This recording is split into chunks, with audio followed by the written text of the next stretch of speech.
ng kaso dito. Sir, tawagan mo sila. Ano ba to?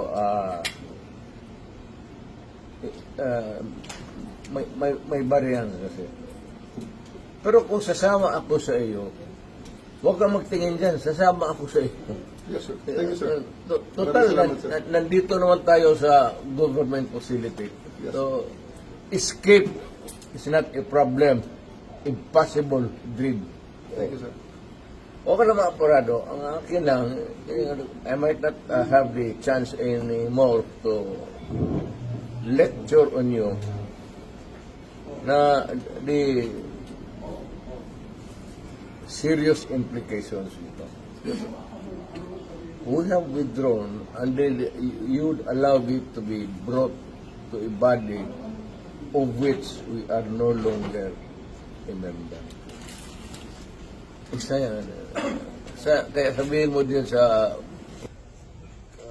sabi ni Mayor, kindly ponder on this issue. Alam mo man, nabasa mo man siguro, withdraw na tayo. So, bakit mo ako dalhin doon sa international body na hindi tayo membro? Kung balang araw, per chance, kung isa sa inyo magkakaroon ng kaso, at joking ko yung mga politika, alam mo naman politika ito. Sabihin ko siguro, doon hatakin mo yan doon sa maligayahan kayo niyan.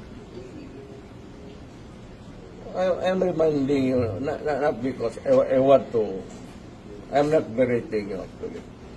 I'm giving you a lecture na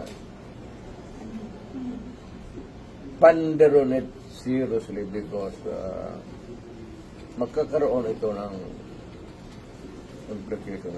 Una-una, I don't know about, but my family, lalo na si Vice President, if ikaw bukas presidente yan,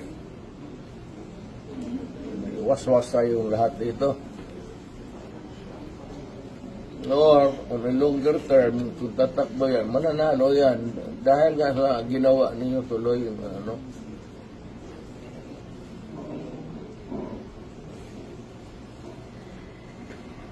Hindi kasi ako ang nakiusap. Kung ako ang kausap mo kanina sabihin ko sa iyo kutsi mo, dalhin mo dyan sa sasakay ako.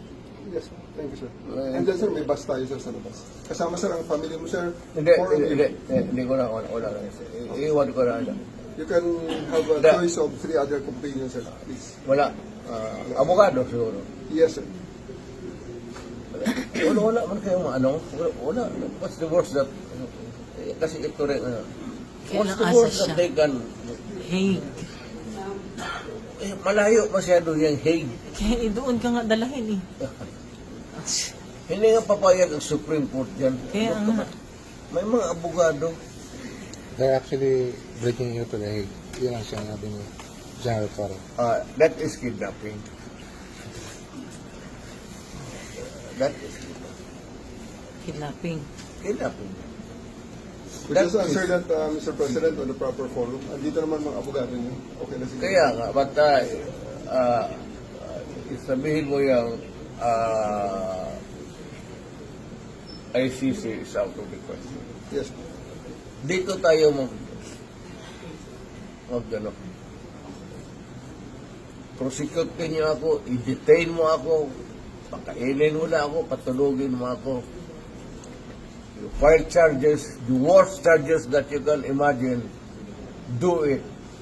But dito sa Pilipinas, hindi ako I do not recognize it. So, are you coming with us, sir? Oo, basta yan ang condition. Let's go. On